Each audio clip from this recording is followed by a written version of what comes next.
Thermal engineering ലബോറട്ടറിയുടെ ഏറ്റവും ആദ്യത്തെ experiment അത് ഫ്ലാഷ് ആൻഡ് ഫയർ ടെസ്റ്റിംഗ് ആണ്. അതിൽ നമുക്ക് രണ്ടെണ്ണം ഉണ്ട്. ഒന്ന് ഓപ്പൺ കപ്പ്, ക്ലീവ്ലാൻഡ് കപ്പ്, അതായത് ഓപ്പൺ കപ്പാണ്. പിൻസ്കി മാർട്ടിൻ കപ്പ് ക്ലോസ്ഡ് കപ്പാണ്. അപ്പോൾ ഇത് രണ്ടിനും ഏകദേശം ഒരേ പ്രൊസീജിയർ, ഒരേ ടാബുലേഷനുമാണ്. അപ്പം എല്ലാ എക്സ്പെരിമെൻറ്റും സ്റ്റാർട്ട് ചെയ്യുന്നത് എങ്ങനെ, നമ്മൾ FM ആണെങ്കിലും തെർമലാണെങ്കിലും എല്ലാ എക്സ്പെരിമെൻറ്റും സ്റ്റാർട്ട് ചെയ്യുന്നത് ഒബ്സർവേഷൻ രണ്ടെണ്ണേ ഉള്ളൂ. ഒന്ന് നമുക്ക് റൂം ടെമ്പറേച്ചർ എത്താൻ അറിഞ്ഞിരിക്കണം. റൂം ടെമ്പറേച്ചർ അത് തെർമോമീറ്ററിനകത്ത് കാണുന്ന വാല്യൂയാണ്, അതുകൊണ്ട് എഴുതുക. ശേഷം നമ്മൾ ടെസ്റ്റ് ചെയ്യുന്ന fuel sample, flash and fire point test ചെയ്യുന്ന ഫ്യൂവൽ സാമ്പിളിലാണ്. അപ്പോൾ ഏത് ഫ്യൂവലാണോ ടെസ്റ്റ് ചെയ്യുന്നത് അത് എഴുതുക. നമ്മുടെ കേസിൽ ഇപ്പോൾ ഡീസലാണ്, ഇവിടെ ഡീസൽ എന്ന് എഴുതുക.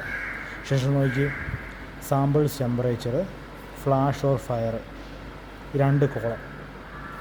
പിന്നെ ചെയ്യേണ്ടത് നമ്മൾ റൂം ടെമ്പറേച്ചർ മനസ്സിലാക്കിയതിന് ശേഷം റൂം ടെമ്പറേച്ചർ മുതൽ, ഇപ്പോൾ ഉദാഹരണത്തിൽ ഇത് 34 ആണെങ്കിൽ 34 മുതൽ 2 ഡിഗ്രി സെൽഷ്യസിൻ്റെ increment 36 degree, 38 degree, 40 degree, 42 degree തുടങ്ങി ഒരു നിങ്ങൾ എക്സാം എഴുതുമ്പോൾ ഒരു 74 വരെ എഴുതുക. ഇപ്പം ഞാനൊരു സാമ്പിൾ തന്ന 74 വരെ എഴുത്.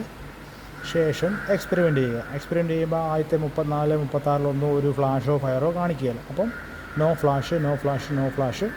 എപ്പോഴാണോ ഫ്ലാഷ് വരുന്നത് അവിടെ ഫ്ലാഷ് എന്ന് എഴുതുക. ശേഷം ഇവിടെ ഫ്ലാഷ് എന്ന് എഴുതി പോവുക. അപ്പോൾ ഈ 66 ഫ്ലാഷ് കിട്ടുക എന്നുള്ളത് അറിയില്ല. ഇത് ഞാനൊരു സാമ്പിൾ നിങ്ങൾക്ക് മനസ്സിലാകാൻ വേണ്ടി എഴുതിയതാണ്. ഇവിടെ ഫ്ലാഷ് എന്ന് എഴുതി, ഫ്ലാഷ്, പിന്നെ ഫയർ. 74 കഴിഞ്ഞ് കഴിഞ്ഞാൽ പിന്നെ എഴുതാൻ ഇത്രയും മതിയായിരിക്കും. അതായത് 72 നിങ്ങളുടെ ഫയർ പോയിൻ്റ് ആണെങ്കിൽ, ഇത് ഞാൻ ചുമ്മാ എഴുതിയതാണ്, തെറ്റായിരിക്കാം ശരിയായിരിക്കാം അറിയില്ല കൃത്യമായിട്ട്. അപ്പോൾ 72 ഫയർ എങ്കിൽ ഫയർ എഴുതുക, 66 ഫ്ലാഷ് എന്നെങ്കിൽ ഫ്ലാഷ് എഴുതുക. ഇനി ക്ലോസ്ഡ് കപ്പ് ആണെങ്കിൽ ഈ ഫ്ലാഷിൻ്റെയും ഫയറിൻ്റെയും വാല്യൂ മാറി ഒരു +8 കയറ്റി എഴുതുക. അപ്പോൾ 66 +8 കൂടെ കൂട്ടി 74 എഴുതുക ഫ്ലാഷ്. പിന്നെ ഇത് 74 ഒരു 8 കൂടെ കൂട്ടി 82 ഫയർ എഴുതുക. ഇത് ശരിയായ വാല്യൂ അല്ല, ടെസ്റ്റ് ചെയ്ത് നോക്കി ചെയ്യേണ്ടതാണ്. ഞാനെന്നാലൊരു ഉദാഹരണത്തിന് പറഞ്ഞതാണ്, മനസ്സിലായി. ഇത് പ്രത്യേകിച്ച് ഒന്നും ചെയ്യാനില്ല. നമ്മൾ ആ കപ്പിനകത്ത് കുറച്ച് ഡീസൽ എടുക്കുന്നു, ഒരു ഇൻഡെക്സ് മാർക്കിംഗ് ഉണ്ട്, ഒരു ചെറിയ വര പോലെയുണ്ട്. സാമ്പിൾ എടുക്കുന്നു, അതിനകത്തിലേക്ക് തെർമോമീറ്റർ മുക്കി വെക്കുന്നു.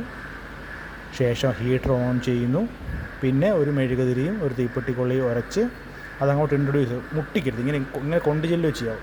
അതായത് ജസ്റ്റ് ആ കത്തിയ തീപ്പെട്ടി അങ്ങോട്ട് കൊണ്ടുചെല്ലുക ചെയ്യാവും, മുട്ടിക്കരുത് ഡീസലിനകത്ത്. അങ്ങനെ എപ്പോഴാണോ ഫ്ലാഷ് വരുന്നത് ആ ഫ്ലാഷ് ടെമ്പറേച്ചർ നോട്ട് ചെയ്യുക. എപ്പോഴാണോ അത് കണ്ടിന്യൂസ് ആയിട്ട് കത്തി നിൽക്കുന്നത് ആ ഫയർ ടെമ്പറേച്ചർ നോട്ട് ചെയ്യുക.